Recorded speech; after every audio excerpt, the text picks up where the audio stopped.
Monsieur le Président, il serait plus juste quand l'accusation veut faire référence à des déclarations du témoin qu'il lise le transcript.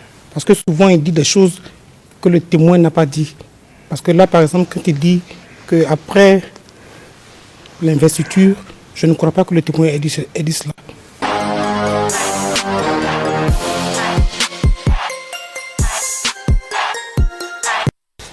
Pour aller dans le même sens, la question était, la question de la part de l'accusation, on a vu tout à l'heure que des manifestations ont eu lieu après l'investiture de Laurent Gbagbo.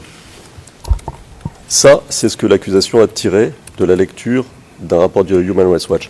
Le témoin n'a pas dit ça, il a même dit le contraire. Donc il n'est pas acceptable de tenter de transformer les dires du témoin. Nous objectons et nous souhaitons que les dires du témoin soient proprement et adéquatement rapportés.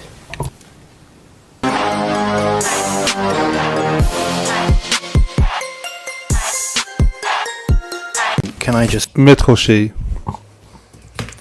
j'aimerais juste préciser au fin du compte-rendu que le témoin a bien répondu en son propre nom. Il n'est pas acceptable que l'on agisse de la sorte. Lorsque Maître Altit dit qu'il faut bien citer le témoin, je crois qu'il faisait référence à la transcription, si je ne m'abuse.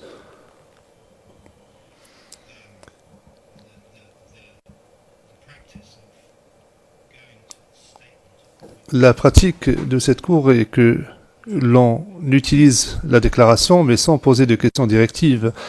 Utiliser une déclaration qui est incriminante avec le témoin n'est pas acceptable.